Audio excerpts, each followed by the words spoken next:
JBN, we keep you informed. Coming up in the news today, Clarendon businessman facing ganja-related charges. Government spending $10 million to assist deportees. Scientists say nothing to fear from release of sterile mosquitoes. Local government minister condemns stabbing of fire brigade employee. Firearms seized in St. Andrew, man arrested.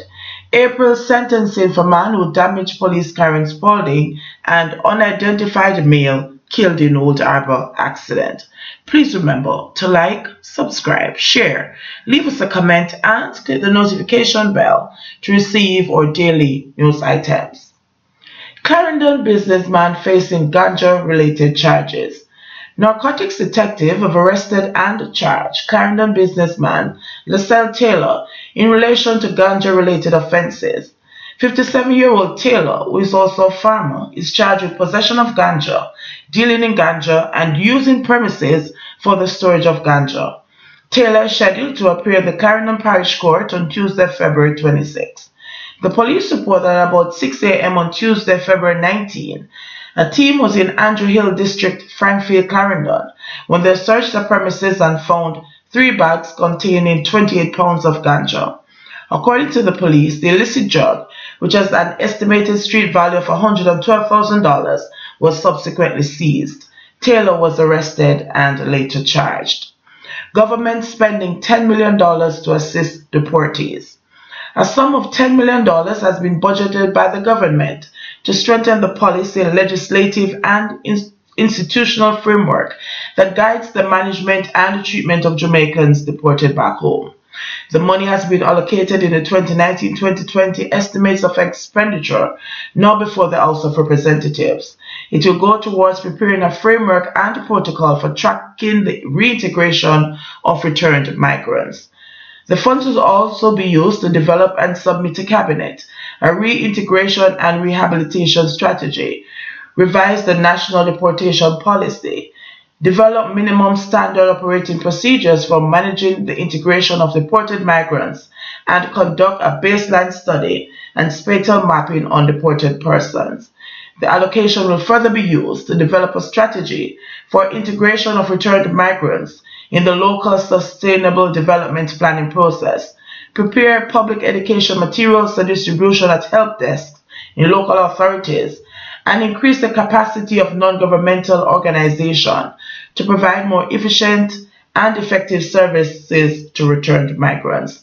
The program, which falls under the Ministry of National Security, is being funded by the United Nations Development Program. Scientists say nothing to fear from release of sterile mosquitoes. A local scientist is supporting the Health Ministry in seeking to assure members of the public that they have nothing to fear with the expected release of 500,000 sterile male mosquitoes starting March 2020. Since the announcement, several people have expressed concern about possible risk. However, Charles Grant, Director General of the International Center for Environmental and Nuclear Science at the University of the West Indies, said that sterile mosquitoes will not pose a threat to the public because they'll not be able to reproduce. The males don't bite, and what we are sending into the environment are males that do not reproduce. So there is no second generation there. There cannot be any mutation, Grant said. He said the adolescent males will be sterilized, then released into the environment to mate with the females. However, the eggs produced will not be viable for birth. This will naturally decrease the population of the Aedes aegypti mosquitoes, which are responsible for spreading the dengue virus. Earlier this week, Health Minister Dr. Christopher Tufton admitted that the desired results in reducing the local female mosquito population were not being achieved through fogging because of the insects have developed resistance to the chemical. He said there is also a new species of mosquito in Jamaica, so different methods have to be applied to control them. Opposition spokesman on health, Dr. Dayton Campbell, agrees with the initiative to reduce the sterile male mosquitoes, but he believes the health ministry should have briefed him on the details of the method. My continuous problem with Dr. Tufton is that he doesn't consult. I learned this information in the media, which I don't think is how the opposition is supposed to be informed of these matters. I should have been able to ask some appropriate questions like, what testing they're doing, the studies they look at, and whether or not there were any complications, Campbell said. He further added that if Touchstone had communicated with the public in detail about the method, there would be no fear about the unknown. Local government minister condemns stabbing of fire brigade employee. Minister of Local Government and Community Development, Desmond McKenzie, strongly condemned today's attack on an employee of the Jamaica Fire Brigade who was stabbed at the Domes of Agley at 85 Agley Park Road in Kingston. The employee is being treated at hospital according to a release from Mackenzie's ministry. The local government minister said he has since spoken to the Commissioner of Police, Major General Anthony Anderson, who assured him that steps will be taken to secure the area. This plaza contains the current headquarters of our agency, the Jamaica Fire Brigade. I want to assure firefighters and fire brigade staff there, as well as the decent men and women who do business at the various stores within the complex every day, that the police are working to capture the person behind this attack and to create a greater sense of safety at the premises. Mackenzie said, adding that he wished the fire brigade employee a speedy recovery. Firearms seized in St. Andrew, man arrested. A man was taken into police custody following the seizure of a Taurus revolver on Worrell Crescent in Duane Park, Kingston 20 yesterday. Reports are that lawmen were on operation about 3:30 p.m. when a premises was searched and the weapon found. Police say the identity of the man is being withheld pending further investigations. April sentencing for man who damaged police car in Spalding. 24-year-old Roger Brown reaches Clarendon. He is scheduled to be sentenced on April 17 for damaging a police car in Spalding earlier this month. He pleaded guilty to the charge of malicious destruction of property in the Manchester Parish Court on Wednesday.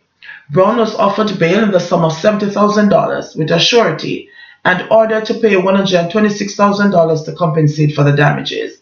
The police service vehicle was damaged during a melee in Spalding when bus operator and owner Jermaine Reed had an altercation with a police officer who was trying to place his vehicle on record for breaches of the Road Traffic Act. He was shot and injured during the incident. Reed, who was captured on amateur video shoving the policeman, has since been charged with assault occasioning bodily harm, 2 counts of assault at common law for trying to disarm the officer and for resisting arrest. He is to make an appearance in court on March 13. Another man identified as Damian Powell, otherwise called Pops, was slated to be charged on Monday, February 18 for inciting the incident in Spalding. According to Superintendent of the Manchester Police Division, Wayne Cameron, he was heard saying, "Hold him, make we beat him," as a furious bus owner approached a police officer. Reed's bus driver and cousin, Ripton Reed, who was reportedly operating the bus on the day the incident occurred, is summoned to be in the Spalding Traffic Court on February 26. He is to be charged with operating contrary to the terms and conditions of his license, not ensuring passenger safety, driving a defective vehicle, no uniform, no PPV badge, and failure to wear PPV badge. Jermaine Reed is also expected to receive summons for the breaches. Unidentified male killed in Old Harbour accident. An unidentified pedal cyclist was killed following his involvement in a motor vehicle accident, which occurred along a section of the Boatles Main Road in Old Harbour, St. Catherine, on Wednesday, February 20. Investigators say the body is of brown complexion, slim-built, about 5 feet 5 inches tall, and clad in brown plaid shirt, grey pants, and brown shoes. Reports by the police are that about 5:10 a.m. on Wednesday, the deceased man was riding a bicycle along a section of the roadway when he lost control of the bicycle and ran across the path of a Toyota Probox motor car. The pedal cyclist sustained head injuries and was rushed to the hospital, where he was pronounced dead.